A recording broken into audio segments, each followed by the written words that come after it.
Bom dia, boa tarde, boa noite. Espero que aprecie este seminário. Meu nome é Matheus Avelino e fiquei responsável por falar sobre o habitat da Campylobacter jejuni. Bactéria essa que hoje já é considerada como uma das principais causadoras de DTA da atualidade. Esta está localizada geralmente no trato gastrointestinal de diversos animais, o que deu origem a diversos estudos desde 1972 para que pudesse ser conferido a qualidade e a procedência desses alimentos. Os alimentos principais estudados são os de fonte animal, logicamente. Temos aí a carne bovina, a carne suína, a carne de aves e também o leite e a água. O principal transmissor, o principal receptáculo desta bactéria seria a ave. A ave ela é um paciente totalmente assintomático, então ela é totalmente um receptáculo desta bactéria. A bactéria consegue conviver, estar ali no trato gastrointestinal e geralmente ela é muito dispersada na carne da ave abatida. Em sequência, nós temos a carne suína, que também apresenta a Campylobacter jejuni, porém também a Campylobacter coli. E já na parte da carne bovina, já é um pouco diferente, porque geralmente a contaminação vem por fezes. E a partir do momento que o animal é abatido e eviscerado, aí neste momento que ocorre a contaminação. A questão do leite geralmente é voltada para a contaminação do leite a partir de fezes. Isso de leites não pasteurizados. Alguns procedimentos tecnológicos de hoje em dia permitem que a contaminação seja evitada, uma vez que, por exemplo, carnes bovinas refrigeradas ou congeladas tendem a impedir a proliferação ou crescimento da bactéria, uma vez que esta exige de constância de fatores, como principalmente a temperatura, para poder se desenvolver, crescer e proliferar. E esses métodos tecnológicos nos possibilitam impedir a contaminação. Muito obrigado. Falar um pouco sobre os alimentos contaminados pela Campylobacter jejuni, que são o leite cru, que ele pode ser contaminado na pasteurização inadequada, já que essa bactéria não sobrevive a uma pasteurização, e também as aves, elas podem ser contaminadas através do cozinhamento, que pode ser um mau cozinhamento, e nas fezes, e também no abatimento dessas carcaças. Também temos a água, pode ser contaminada e contaminar todos os outros alimentos, que é no tratamento dessa água. Vou ressaltar também alguns sintomas de Campylobacter jejuni. Ele aparece durante 2 a 7 dias, que é o período de incubação, logo após a ingestação dos alimentos contaminados. Alguns sintomas são dores abdominais, febre, diarreia profunda e aquosa, e em alguns casos há vômitos. Essa diarreia persiste cerca de uma semana, embora esse organismo seja excretado nas fezes durante 2 a 3 semanas. Em alguns casos de Campylobacter jejuni, ele apresenta artrite e síndrome da Guillain-Barré, que é uma síndrome autoimune que debilita a debilidade muscular, que é a paralisia muscular. Obrigada. Me chamo Leidson. Agora eu irei falar um pouco sobre a prevenção do Campylobacter jejuni. Bom, gente, como meu tempo é curto, irei dar um pequeno resumo do que deve ser feito para prevenir. Primeiramente, evitar o consumo de alimentos maltratados, evitar o consumo de alimentos laticínios não pasteurizados, evitar o consumo de água não tratada e, principalmente, fazer a limpeza do ambiente de tratamento do alimento, no caso, a pia, que é geralmente de todas as pessoas fazem o tratamento dos seus alimentos. Bom, com essa ideia anterior, vale ressaltar então que você deve fazer o quê? Tratar muito bem os seus alimentos antes de consumo, fazer o consumo de alimentos pasteurizados, os laticínios pasteurizados, e fazer o consumo de água tratada, Tratada, gente. Então, gente, esse é um pequeno resumo sobre o que devemos fazer para prevenir essa bactéria. Então, muito obrigado pela sua atenção e até mais. Sobre os fatores extrínsecos da Campylobacter jejuni, faz necessário ressaltar que ela faz parte da classe das bactérias microaerófilas, ou seja, que se desenvolvem em baixa concentração de oxigênio, entre 3% a 5%.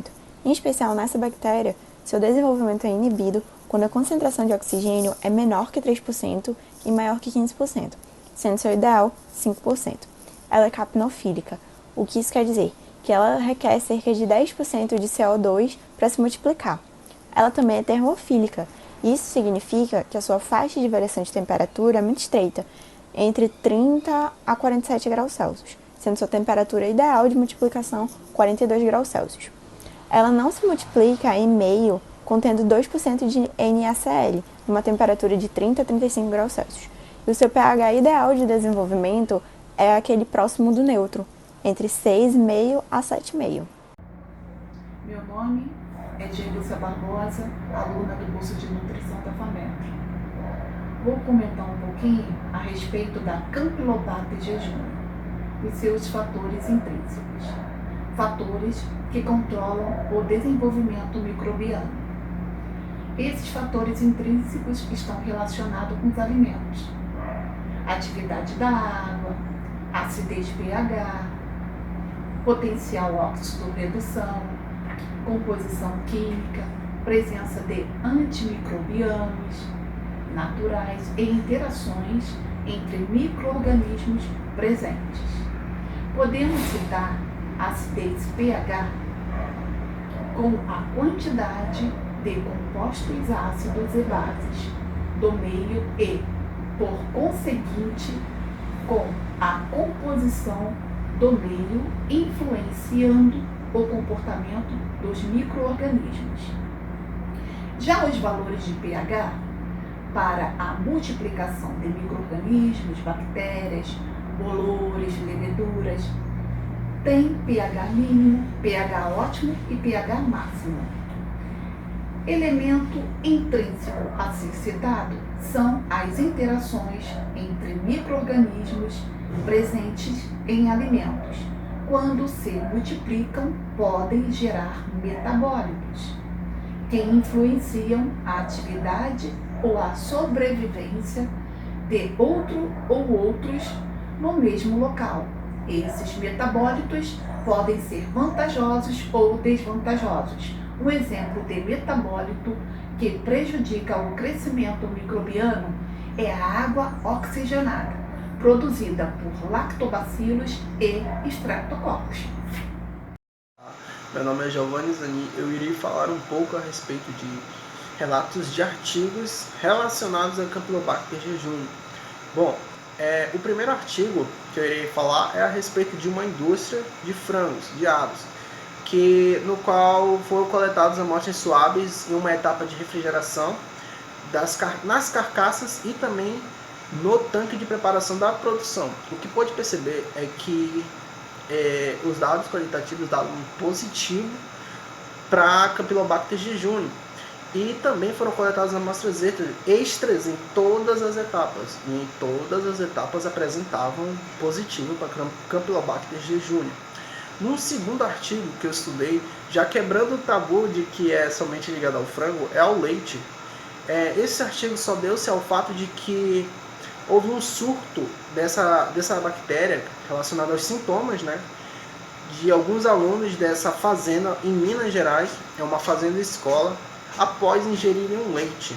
Bom, esse artigo foi feito e registrado com amostras de leites UHT e leite pasteurizado. Os leites ultraprocessados, no caso, deram positivo e pasteurizados também deram positivo.